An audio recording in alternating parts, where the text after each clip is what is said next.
Assalamu alaikum students. Today I am going to teach boiling point, a topic from liquid state of matter in chapter number 5 physical states of matter. हम liquid state की बात कर रहे थे. Liquid state में हमने इसकी typical properties discuss कर रहे थे, जिसमें हमारे पास हमने वेपोरेशन डिस्कस कर लिया, उसके बाद वेपर प्रेशर हमने डिस्कस किया, देन लास्ट आज हमारे पास है बॉइलिंग पॉइंट. अब हम बॉइलिंग पॉइंट की डेफिनेशन देख लेते हैं. Now what is boiling point?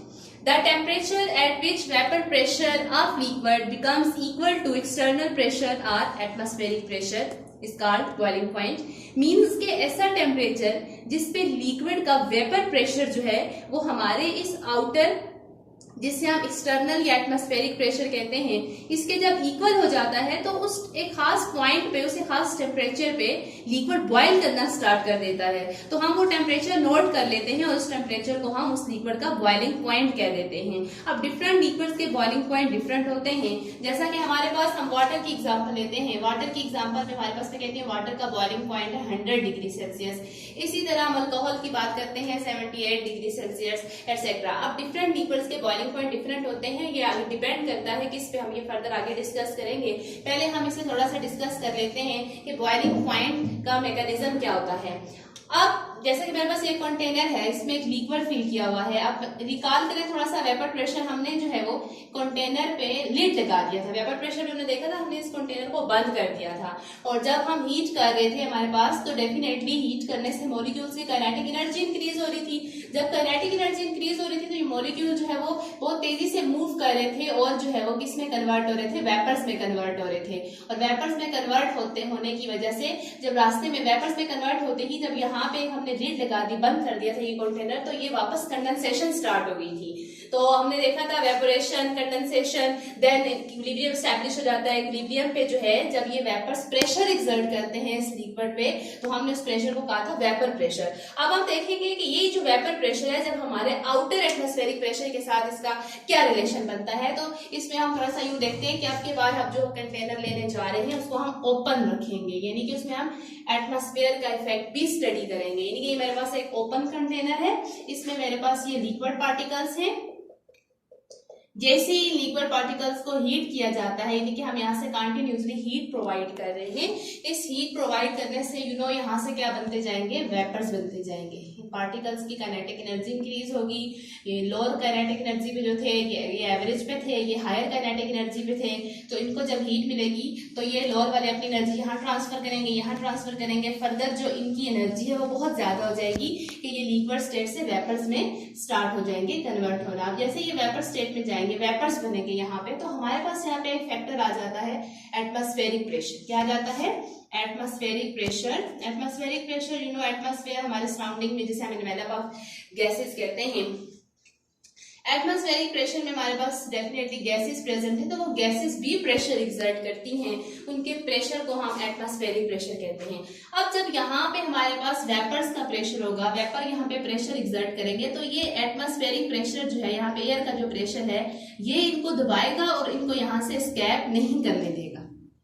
मैंने क्या कहा बच्चों कि हमारे पास जैसे ही हम हीट करेंगे हमारा वेपर प्रेशर इंक्रीज होगा, वेपर्स बनेंगे. अब वेपर्स पे आउटर हमारे पास एटमॉस्फेरिक प्रेशर इफेक्ट करेगा, यानी कि जब इन वेपर का प्रेशर जब अभी हमारे पास कम होगा तो ये जो एटमॉस्फेरिक प्रेशर है ये जो है इन वेपर्स को यहाँ से स्कैप नहीं करने देगा, बाहर सराउंडिंग में नहीं जाने देगा. तो जाहिर सी बात है जब हम कंटिन्यूसली यहाँ से हीट किए जा रहे हैं तो हीट करने से इनका वेपर प्रेशर इंक्रीज करता जाएगा, मोर एंड मोर. जैसे जैसे इंक्रीज करता जाएगा डेफिनेटली एक टाइम ऐसा आएगा कि इन दोनों का जो आपस में ये वेपर प्रेशर जो है हमारे पास, वेपर प्रेशर इक्वल हो जाएगा एटमॉस्फेरिक प्रेशर के. वेपर प्रेशर किसके इक्वल हो जाएगा हमारे पास? एटमॉस्फेरिक प्रेशर के इक्वल हो जाएगा. तो इस पॉइंट पे कि जब हमारे पास लिक्विड का वेपर प्रेशर और हमारे पास जो सराउंडिंग एटमॉस्फेरिक प्रेशर है, जब ये दोनों सेम पॉइंट पे आ जाएंगे, इक्वल हो जाएंगे, तो ये लिक्विड यहाँ से स्कैप भी कर जाएगा और ये हमारे पास लिक्विड जो है वो बॉयल करना स्टार्ट कर लेगा. इस पॉइंट पे हमारे पास जो है वो लिक्विड बॉयल करना स्टार्ट करेगा और ये टेम्परेचर हम नोट कर लेंगे. इस टेम्परेचर को हम बॉइलिंग पॉइंट का नाम देंगे. समझ आ गई आप लोगों को? एक बार मैं फिर बताई देती हूँ कि वेपर प्रेशर में लिक्विड में हमारे पास जब हम लिक्विड को कंटिन्यूसली हीट किए जा रहे हैं, हीट करने से लिक्विड का वेपर प्रेशर इंक्रीज करेगा। अब वेपर प्रेशर अभी इनका कम है, जो कि अगर वेपर प्रेशर एटमॉस्फेरिक प्रेशर से कम है, ये जो हमारा सराउंडिंग एटमॉस्फेरिक प्रेशर है, अगर इससे कम है तो ये एयर प्रेशर जो है इन वेपर्स को यहाँ से स्कैप नहीं करने देगा। तो फिर जैसे हम कंटिन्यूसली हीट किए जा रहे हैं, वेपर प्रेशर इंक्रीज होता जा रहा है। जैसे जैसे वेपर प्रेशर इंक्रीज होता जाएगा, point reach where vapour pressure becomes equal to atmospheric pressure. जब वेपर प्रेशर और एटमॉस्फेरिक प्रेशर दोनों जो है वो सेम रेट पे चले जाएंगे, इक्वल हो जाएंगे, तो हम कहेंगे इस पॉइंट पे लिक्विड बॉयल करना स्टार्ट कर देगा और फिर जो है वो इसे हम बॉइलिंग पॉइंट का नाम देंगे। इस टेम्परेचर को हम कहेंगे बॉइलिंग पॉइंट। नाउ अब हम ये देखेंगे कि ये जो हमारे पास बॉइलिंग पॉइंट है ये किन फैक्टर्स पे डिपेंड करता है। Now there are some factors on which boiling point depends on. उसमें फर्स्ट हमारे पास आ जाता है, फैक्टर आ जाता है, फर्स्ट फैक्टर हम देखते हैं नेचर ऑफ लिक्विड। फर्स्ट हमारे पास क्या आ जाता है, nature of liquid. Nature of liquid में हमारे पास हम पहले भी डिस्कस कर चुके हैं, इसमें दो चीजें आती हैं। एक हमारे पास होते हैं पोलर सब्सटेंसेस और एक हमारे पास होते हैं नॉन पोलर सब्सटेंसेस। अब पोलर सब्सटेंसेस की अगर हम बात करते हैं तो पोलर जितने भी हैं हमारे पास, पोलर लिक्विड्स के अंदर फोर्स ऑफ अट्रैक्शन स्ट्रांग होती है, यानी कि इंटरमोलिकुलर जो इनमें स्पेसेस हैं वो बहुत कम होने की वजह से मॉलिक्यूल्स में इनमें अट्रैक्शन बहुत ज्यादा होती है। जब इनमें इंटरमोलिकुलर अट्रैक्शन या इंटरमोलिकुलर फोर्सेस स्ट्रांग होंगी तो पार्टिकल्स बहुत क्लोजली पैक्ड होंगे एक दूसरे के साथ, तो उसमें हमें जो है ज्यादा से ज्यादा हीट करना पड़ेगा। इसका मतलब इनका बॉइलिंग पॉइंट बहुत ज्यादा होगा, यानी कि जितने हमारे पास पोलर सब्सटेंसेस हैं उनमें स्ट्रॉन्गर फोर्स ऑफ अट्रैक्शन की वजह से उनका बॉइलिंग पॉइंट ज्यादा होगा। जैसे हम वाटर की एग्जांपल ले लेते हैं, वाटर का हमारे पास 100 डिग्री सेल्सियस बॉइलिंग पॉइंट है, because water is a polar. इसमें जो पार्टिकल्स हैं हमारे पास उनमें स्ट्रॉन्गर फोर्स ऑफ अट्रैक्शन होती है। स्ट्रॉन्गर फोर्स ऑफ अट्रैक्शन होने की वजह से हमारे पास हमें ज्यादा से ज्यादा हीट प्रोवाइड करनी पड़ती है। तो जितनी ज्यादा हीट प्रोवाइड करेंगे उतना ज्यादा वेपर प्रेशर बनेगा, एटमॉस्फेरिक प्रेशर के इक्वल होगा, तो हमारे पास बॉइलिंग पॉइंट लिक्विड बॉयल करना स्टार्ट करेगा। इसी तरह जब हम नॉन पोलर की बात करते हैं तो नॉन पोलर में वीक अट्रैक्शन होती है, इंटरमोलिकुलर फोर्सेस जो है वो कम होती हैं। तो इंटरमोलिकुलर फोर्सेस कम होने की वजह से नॉन पोलर जो है इनके बॉइलिंग पॉइंट कम होते हैं। जैसा कि हमारे पास अल्कोहल है, इसी तरह से पेट्रोल है, इन सब के जो बॉइलिंग पॉइंट है हमारे पास बहुत बहुत कम होते हैं, ठीक है। और जो हमारे पास पोलर है जैसा कि वाटर, इनमें इनके बॉइलिंग पॉइंट क्या होते हैं, ज्यादा होते हैं। सेकेंडली हमारे पास जो है वो बॉइलिंग पॉइंट डिपेंड करता है एक्सटर्नल प्रेशर पे। हमारे पास बॉइलिंग पॉइंट किस पे डिपेंड करता है, एक्सटर्नल प्रेशर पे। अब हम ये देखेंगे एक्सटर्नल प्रेशर जिसे हम क्या कहते हैं, एटमॉस्फेरिक प्रेशर कहते हैं। इसकी एग्जांपल से इसको मैं आपको एग्जांपल से समझाती हूँ। मेरे पास वाटर है, नॉर्मली हमारे पास एट सी लेवल आप देखते हैं एटमॉस्फेरिक प्रेशर कितना होता है, 1 एटीएम। एटमॉस्फेरिक प्रेशर कितना होता है, 1 एटीएम। और उस 1 एटीएम प्रेशर पे, 1 एटमॉस्फेरिक प्रेशर पे एट सी लेवल, ये किसकी बात की जा रही है, एट सी लेवल हमारे पास एट 1 एटीएम प्रेशर हमारे पास जो बॉइलिंग पॉइंट है वाटर का वो 100 डिग्री सेल्सियस है। फिर इसी तरह से हम माउंट एवरेस्ट पे चले जाते हैं।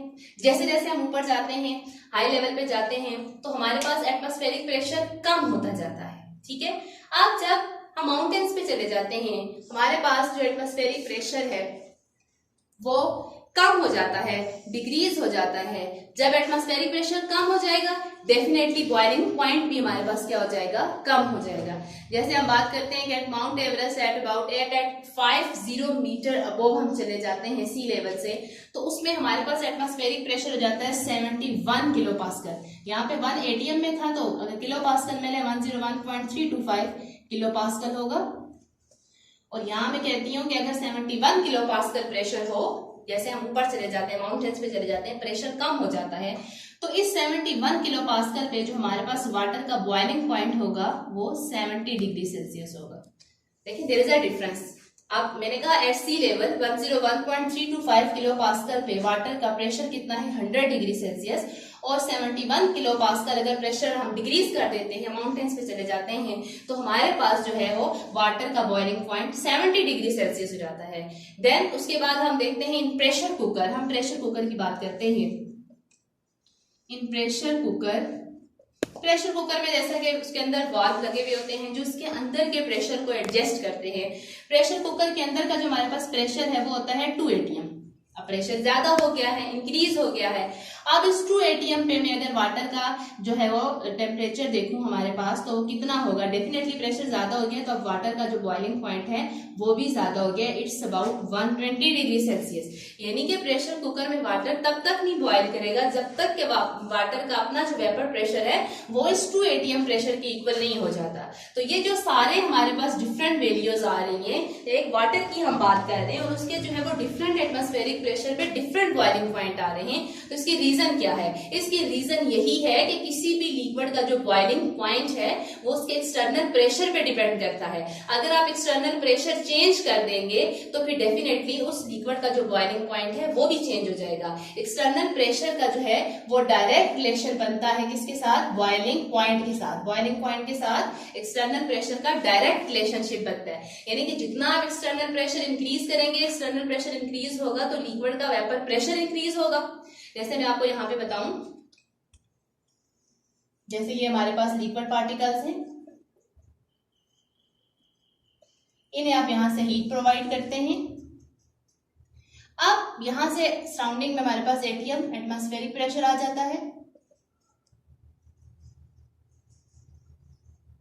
तो आप देखते हैं कि जैसे जितनी ज्यादा हमारे पास जो है, अगर एटमॉस्फेरिक प्रेशर हमारे पास कम है, इसका दबाव हमारे पास यहां से क्या है? कम है, लेस है।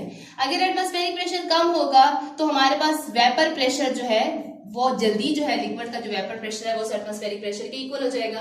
मतलब हमें हीट कम प्रोवाइड करनी पड़ेगी, टेम्परेचर कम देना पड़ेगा। बट अगर एटमॉस्फेरिक प्रेशर ज्यादा है तो हमें इस वेपर प्रेशर को इसके इक्वल करने के लिए ज्यादा से ज्यादा हीट प्रोवाइड करनी पड़ेगी।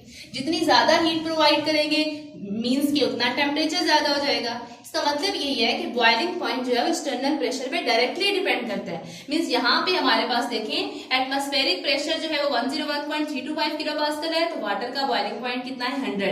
अब इसे हम डिक्रीज कर देते हैं, प्रेशर कम होकर 71 हो गया तो वाटर का वेपर प्रेशर भी कम हो जाएगा, हीट कम देनी पड़ेगी तो बॉइलिंग पॉइंट कितना है? 70 डिग्री सेल्सियस। इसी तरह प्रेशर कुकर में बात करें, उधर एटमॉस्फेरिक प्रेशर ज्यादा हो गया, 2 atm हमने इंक्रीज कर दिया तो इस 2 atm के अकॉर्डिंगली जो बॉइलिंग पॉइंट है वो भी 120 पे चला गया। मतलब वेपर प्रेशर इंक्रीज कर गया, हमें ज्यादा से ज्यादा हीट देनी पड़ी। This is how boiling point depends on external pressure.